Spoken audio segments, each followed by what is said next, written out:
Monfort Bridge sa Dingle, Iloilo nga wala sa gihapon na kayo perwisyo kag peligro ang dulot sa mga tawo. Ganing ila pamangkot, san unagin man bala ini mahuman. Yaring RTV presents ni Zen Kilantang. Kawayan nga ginpasad agud himuon nga balsa. Wala sang tabon para sa init o kun ulan.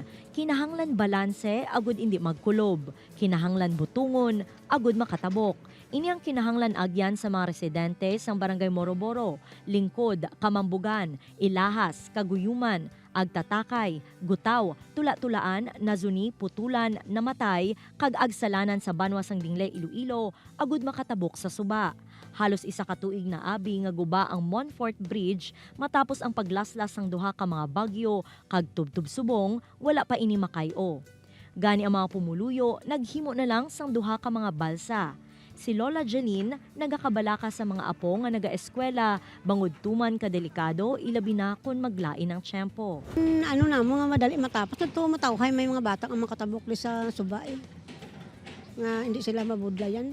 Ang grade 11 student nga si Jessa, ginagamit ang kabudlay nga ginaagyan bilang panghangkat agud magpursige nga makatapos sa iya pagtuon. Ang good yun epekto na ma'am. Kay syempre maliit ka sa school, private school pangadaang. Adlaw-adlaw nagaantos sa mga residente sa pagtabok diri sa idalom sang Monfort Bridge gamit ang balsa. Gani panawagan sa mga pumuluyo nga aksyonan gilayon ang proyekto.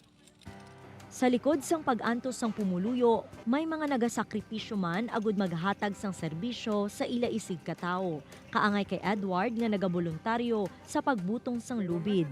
Tagi pito lang niya taas. Ay kung naduro mabugat man kag mabudlay butungon, mawot. Wala sang may ginasukot nga bayad kundi kabubuton lang sa mga nagasakay sa balsa nga maghatag sang donasyon. Pangabay sa mga residente nga samtang wala pa nakayo ang taytay, butangan sang trapal ang balsa nga ila ginasakyan. Doon naluoy, mako kay manong mag-amo-amo kada adlaw. Tapos mainit pa. Dapat may gazebo man lang nga gamay. Kag ang mga pasayro, lang tawag estudyante, kabataan. Suno sa DPWH Iloilo 2nd District Engineering Office, September 28, 2022, sang nag-umpisa ang kontraktor nga AD Pendon Construction Corporation sa pag-repair sang taytay. Target kung tani nga matapos ang proyekto sa Abril 20, apang bangod na delay, ginisol ini sa Hulyo 28, subong nga tuig. Sa subong, ang kontraktor nagpromisa na sa amon nga to do overtime works and to work 24/7 para mapadasig ng obra.